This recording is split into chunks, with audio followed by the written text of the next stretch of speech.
Hello everyone, doctor Nikita is here. और आज की क्लास में हम कवर करेंगे बीए फर्स्ट सेमेस्टर का एक टॉपिक जो है विलियम शेक्सपियर की एक सोनेट है, not marble not the gilded monuments, जिसको सोनेट नंबर 55 के नाम से भी जाना जाता है। ठीक है, तो सबसे पहले हम पढ़ते हैं विलियम शेक्सपियर के बारे में। विलियम शेक्सपियर जो हैं वो एलिजाबेथन एज के बहुत बड़े ग्रेटेस्ट राइटर्स में से एक हैं, जिनका जन्म होता है 1564 में और उनकी मृत्यु हो जाती है 1616 में। ठीक है, अब एलिजाबेथन एज है वो शुरू होती है 1558 से, जब क्वीन एलिजाबेथ रूल करना शुरू करती है इंग्लैंड में, और क्वीन एलिजाबेथ रूल करती है 1603 तक। 1603 तक क्वीन एलिजाबेथ रूल करती है ब्रिटेन में, और 1603 में इनकी मृत्यु हो जाती है क्वीन एलिजाबेथ की। ठीक है, तो इस टाइम के ग्रेटेस्ट राइटर कौन माने जाते हैं? William Shakespeare. इस टाइम पर यूनिवर्सिटी विट्स भी थे, जो बहुत बड़ी यूनिवर्सिटीज़ जैसे कि कैम्ब्रिज है, ऑक्सफोर्ड है, उनसे पढ़ कर आए थे, लेकिन वो इतने फेमस नहीं होते हैं जितने जो अपने विलियम शेक्सपियर हैं वो हो जाते हैं। तो उनका जन्म कहाँ पर होता है? स्टैटफोर्ड अपॉन एवोन, ये जगह का नाम है, वारविकशायर में। इनको माना जाता है इंग्लिश प्ले राइट, पोइट और एक्टर, क्योंकि ये ड्रामा कंपनी में एक्टिंग भी करते थे। ठीक है, और प्ले राइट क्योंकि ये ड्रामाज लिखते थे, स्क्रिप्ट्स लिखा करते थे, और पोइट बोला जाता है क्योंकि इन्होंने बहुत सारी सोनेट्स लिखी है, पोइम्स लिखी है, इसलिए। इंग्लैंड के इन्हें नेशनल पोइट माना जाता है, क्योंकि इनका जो कंट्रीब्यूशन है इंग्लिश लिटरेचर में वो बहुत वास्ट है। ठीक है, और बार्ड ऑफ एवोन के नाम से जाना जाता है। ये दो इनको उपाधि दी गई है विलियम शेक्सपियर को, नेशनल पोइट के नाम से, और जो दूसरी है बार्ड ऑफ एवोन के नाम से। अब इनके बहुत सारे वर्क्स हैं, जिनमें से कुछ ट्रेजेडीज़ मैंने ली हैं, जैसे हेमलेट हो गया, Othello, King Lear, Macbeth. Next है अपना, अभी नेक्स्ट हम पढ़ते हैं सोनेट के बारे में कि सोनेट क्या होता है, क्योंकि जो शेक्सपियर हैं उन्होंने सोनेट्स लिखे हैं 154 सोनेट्स। शेक्सपियर ने 154 सोनेट्स लिखे हैं, कि जो 154 सोनेट्स हैं, जिसमें से सोनेट नंबर 1 से लेकर 126 तक फेयर यूथ को डेडिकेट किए हैं, और 127 से लेकर 154 तक जो डार्क लेडी है उसको डेडिकेट किए हुए हैं। और सोनेट होती क्या है? 14 लाइन की जो पोइम होती है उसको सोनेट बोला जाता है, जिसमें 3 क्वेट्रेंस होते हैं। क्वेट्रेंस क्या होती हैं? क्वेट्रेंस होते हैं 4 लाइन के जो स्टेंजा होते हैं उनको क्वेट्रेन बोला जाता है। और कपलेट किसको बोला जाता है? जो 2 लाइन होती हैं, लास्ट में जो 2 लाइन बचती है पोइम के, उनको बोला जाता है कपलेट। कपलेट जैसे कि यहाँ दिखते हैं, ये हमारी पोइम है, जिसमें ये एक स्टेंजा है 4 लाइन का, तो ये एक पहला अपना क्वेट्रेन हो गया, जिसमें 4 लाइन्स है ना। ठीक है, दूसरा यहाँ से लेके हो गया, दूसरा ये वाला हो गया, है ना, ये दूसरा स्टेंजा है, ये तीसरा स्टेंजा हो गया अपना, सॉरी, ये तीसरा स्टेंजा हो गया, और ये जो लास्ट वाला है ये 2 लाइन का बचता है, इसको क्या बोला जाता है? कपलेट बोला जाता है। तो सोनेट क्या होता है? जिसमें 3 क्वेट्रेंस होते हैं, जिसमें क्या होते हैं? 3 तो क्वेट्रेंस होते हैं और एक कपलेट पाया जाता है ना। 3 क्वेट्रेंस का मीनिंग क्या हुआ? कि जहाँ पे 4 लाइन की क्या हो, 4 लाइन के 3 स्टेंजा हो, ठीक है, और 2 लाइन का एक स्टेंजा हो, तो कुल कितनी लाइन्स हो गई? 14 लाइन्स हुई ना। तो 14 लाइन्स की जो पोइम होती है उसको क्या बोला जाता है? सोनेट बोला जाता है। तो जो शेक्सपियर हैं उन्होंने कितने सोनेट्स लिखे हैं? 154 लिखे हैं, जिनमें से 1 से ये आपको याद रखना है कि फेयर यूथ को डेडिकेट किए हैं और डार्क लेडी को किए हैं। और जो अपना जो 55 नंबर का सोनेट है वो किस में आता है? जो फेयर यूथ हैं इनको डेडिकेट किया है उसमें आता है। एक ये आपको राइम स्कीम भी याद रखनी है, ये थोड़ी देर बाद में मैं आपको बताती हूँ कि कैसे इसको अरेंज करते हैं। ठीक है, तो ये समझ में आ जाएगा। और शायद ये भी समझ में आ गया होगा कि एक जो सोनेट होता है उसमें 3 क्वेट्रेंस होते हैं और एक कपलेट होता है। कपलेट किसको बोलते हैं? जिसमें 2 लाइन्स होती है ना, लास्ट की जो 2 लाइन्स बचती है उसको कपलेट बोला जाता है, और 4 लाइन का जो स्टेंजा होता है उसको क्वेट्रेन बोला जाता है। अब है sonnet number 55 by William Shakespeare, वो पढ़ने जा रहे हैं। ठीक है, तो सोनेट का नाम है not marble nor the gilded monuments. Marble क्या होता है? पत्थर होता है। नॉट मार्बल यानी कि ना ही तो जो पत्थर है वो, नॉट द गिल्डेड मॉन्यूमेंट्स और ना ही जो परत चढ़े हुए, गिल्डेड यानी क्या होता है? सोने की परत चढ़े हुए जो मॉन्यूमेंट्स हैं वो। मॉन्यूमेंट्स यानी क्या होता है? स्मारक। ठीक है, तो ना ही तो जो मार्बल है वो और ना ही जो सोने की परत चढ़े हुए स्मारक हैं वो। आगे हम पोइट्री में पढ़ते हैं। Not marble not the gilded monuments of princes shall outlive this powerful rhyme. यानी नॉट मार्बल यानी ना ही तो जो पत्थर हैं मार्बल वो, और ना ही जो गिल्डेड यानी क्या होता है? सोने के परत चढ़े हुए, मॉन्यूमेंट यानी होता है स्मारक। ना ही तो मार्बल और ना ही सोने के स्मारक, सोना चढ़े हुए जो स्मारक हैं वो, of princes shall outlive this powerful rhyme. यानी कि जो प्रिंसेस जो लोग होते हैं उनके जो मॉन्यूमेंट्स बने हुए होते हैं मार्बल के या फिर सोने की परत चढ़े हुए, वो भी इतने टाइम तक, आउटलिव यानी क्या होता है? जिंदा रहना, वो भी इतने टाइम तक नहीं जीवित रहेंगे। दिस पावरफुल राइम, जितना कि ये जो पावरफुल राइम जो शेक्सपियर ने लिखी है अपने बिलव्ड के लिए, वो उससे ज़्यादा टाइम तक क्या रहेगी? जीवित रहेगी। तो आई होप ये समझ में आया होगा कि ना ही तो जो मार्बल हैं और जो ना ही जो सोने की परत चढ़े हुए स्मारक हैं प्रिंसेस लोगों के, वो इतने टाइम तक जीवित नहीं रहेंगे जितने टाइम तक जो हमारी ये जो पावरफुल राइम जो शेक्सपियर ने लिख दी है वो रहेगी। But you shall shine more bright in these contents than unswept stone besmeared with sluttish time. But you shall shine more bright, लेकिन बट यानी क्या होता है? लेकिन you shall shine more bright, तुम और अधिक क्या करोगी? शाइन करोगी, और ज़्यादा ब्राइटनेस के साथ तुम क्या करोगी? साइन करोगी। इन दीज कॉन्टेंट्स, कॉन्टेंट्स यानी क्या होता है? इन दीज कॉन्टेंट्स किसके लिए यूज़ हुआ है? कि ये जो मार्बल और जो सोने के चढ़े हुए जो स्मारक हैं प्रिंसेस के, है ना, इन कॉन्टेंट से ज़्यादा तुम क्या करोगी? शाइन करोगी। Than unswept stone besmeared with sluttish time, और क्या होगा? अनस्वेप्ट यानी क्या होता है? जिसको क्लीन नहीं किया गया हो वो, स्टोन यानी पत्थर, जो पत्थर के बने हुए जो स्मारक हैं वो क्या है? अनक्लीन है, उनको क्लीन नहीं किया गया है। बेस्मेड विथ स्लटिस टाइम, बेस्मेड यानी क्या होता है? नष्ट हो जाना। विथ स्लटिस टाइम यानी समय के साथ में क्या होगा? जो पत्थर हैं जिनको क्लीन नहीं किया गया है वो भी नष्ट हो जाएंगे। स्लटिस यानी क्या होता है? स्लटिस यानी होता है केयरलेसनेस, है ना। When wasteful war shall statues overturn, when wasteful war, wasteful यानी वोर को यहाँ पर क्या बताया? वेस्टफुल बताया है। वोर यानी क्या होता है? युद्ध। तो युद्ध को क्या बताया? वेस्टफुल बताया है। सेल स्टेच्यूज ओवरटर्न, वो क्या करते हैं? जो स्टेच्यूज होते हैं, स्टेच्यूज यानी क्या होता है? स्मारक वगैरह होती है वही।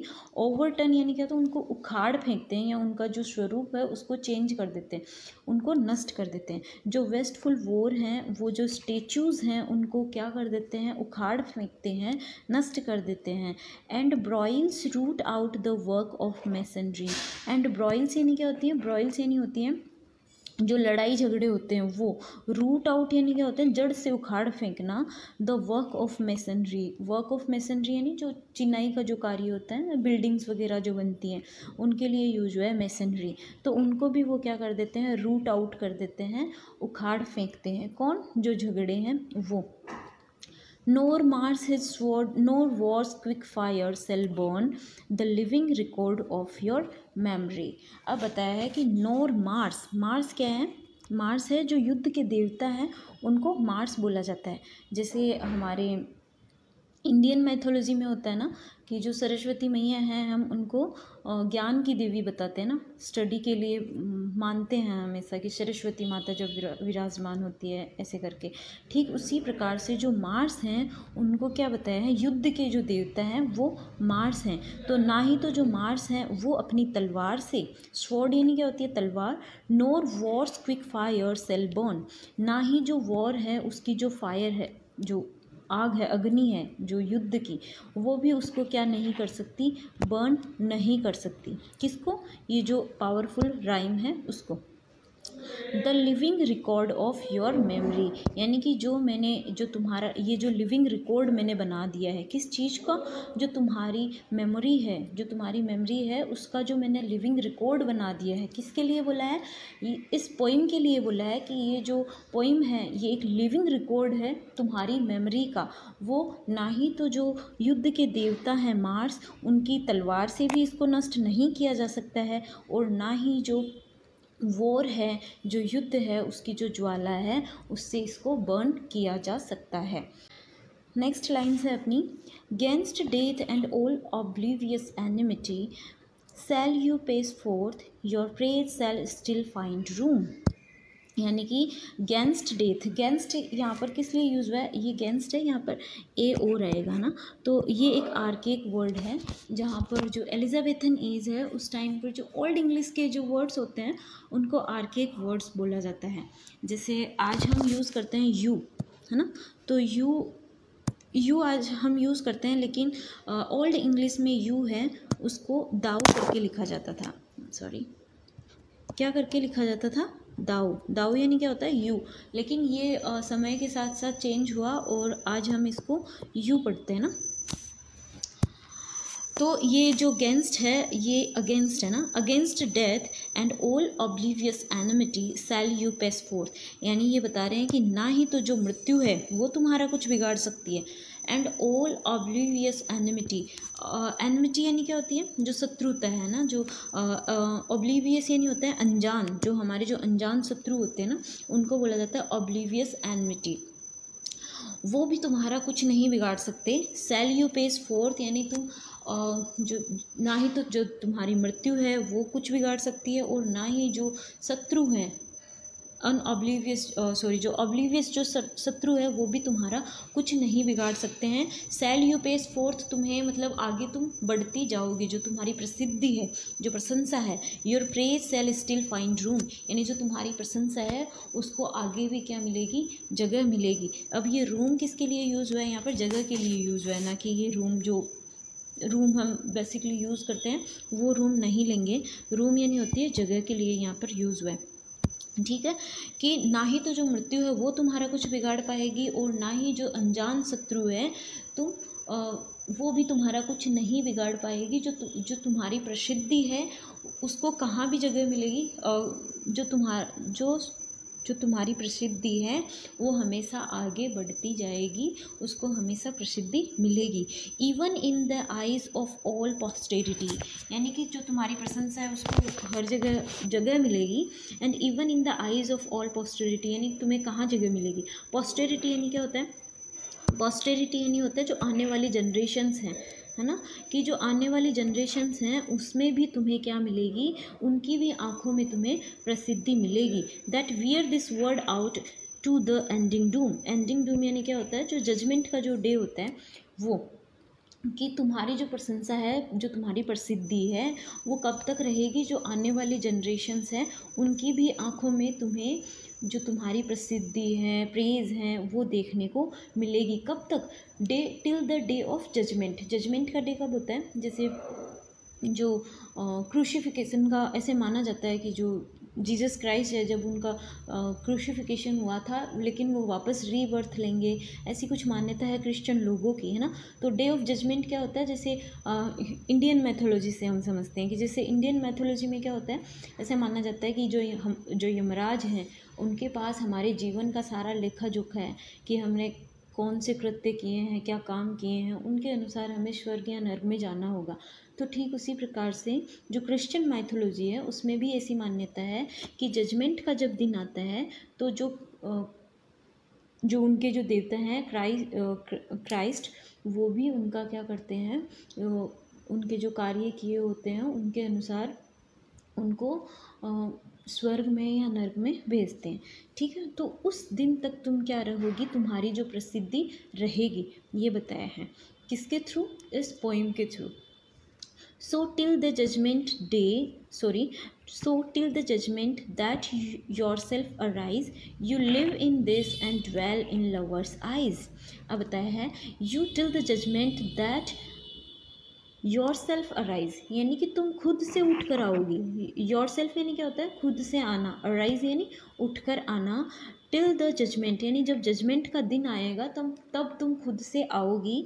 यू लिव इन दिस, तुम तब तक जिंदा रहोगी। कब तक, जब जजमेंट का दिन आएगा तब तक तुम खुद जिंदा रहोगी और उठकर आओगी। एंड ड्वेल इन लवर्स आई, और जो लवर्स हैं उनकी आंखों में तुम हमेशा रहोगी, जिंदा रहोगी, ड्वेल करोगी। कहाँ पर, जो लवर्स हैं उनकी आंखों में तुम हमेशा रहोगी। तो मैंने आपको बोला था आप याद रखना, ये जो A B C D E F and G है ना। तो सबसे पहले हम राइट डाउन कर लेते हैं यहाँ पे। ये है ए बी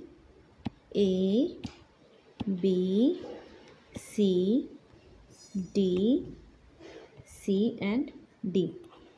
ठीक है, तो अभी इसमें ए और ए इन दोनों की देखो साउंड सेम हो रही है।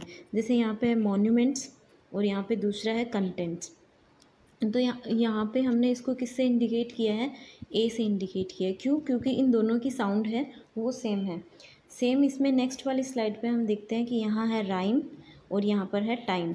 दोनों की साउंड सिमिलर है, इसलिए हमने इसको बी से इंडिकेट किया है। नेक्स्ट में है ओवरटर्न एंड द बर्न। दोनों की साउंड सिमिलर है, इसलिए हमने इसको सी से इंडिकेट किया है। नेक्स्ट है मैसनरी एंड मेमरी। इन दोनों की भी साउंड सिमिलर है, इसलिए हमने इनको डी से डिनोट किया है। नेक्स्ट है जी एंड जी, क्योंकि ये एक कपलेट है और इन दोनों की साउंड भी सिमिलर है, जैसे अराइज और आइज। आई होप आपको यहाँ तक समझ में आया होगा। नेक्स्ट हमारा जो रहेगा लिटरेरी डिवाइसेस का। मेटाफर क्या होता है, सबसे पहले आपको ये आना ज़रूरी है कि जो लिटरेरी डिवाइसेस होते हैं वो कौन से होते हैं। मेटाफर क्या होता है, किसी चीज़ को सेम उसी तरह मान लेना, उसको बोला जाता है मेटाफोर। जैसे हम एक एग्जांपल ले सकते हैं कि जैसे तुम तो चांद हो, तो चांद एक्चुअल में कोई चांद नहीं हो सकता, लेकिन उसको संज्ञा किसकी दे दी कि तुम चांद हो। अगर ऐसा होता है तो वहाँ पर कौन सा जो लिटरेरी डिवाइस होता है वो होता है मेटाफर। दूसरा होता है एलिट्रेशन।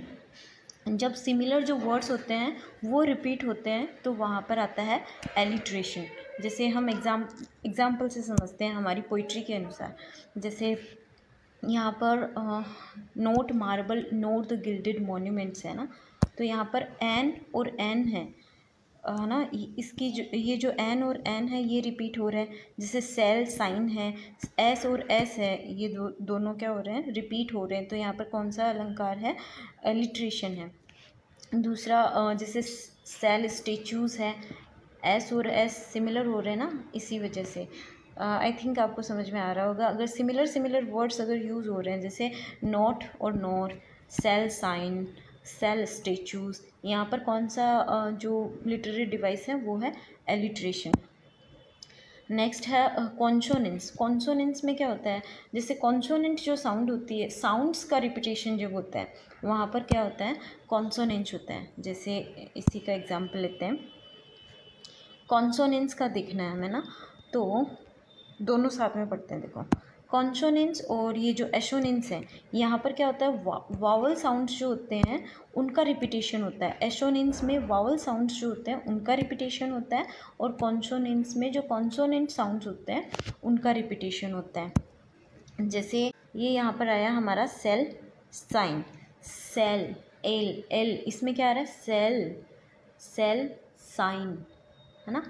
ये यहाँ पर तो स है, कॉन्सोनेंट है, इसका रिपीटेशन हो रहा है, और ये फॉलो किसको कर रहा है, वॉवल साउंड को फॉलो कर रहा है, इसलिए यहाँ पर कॉन्सोनेंट्स है।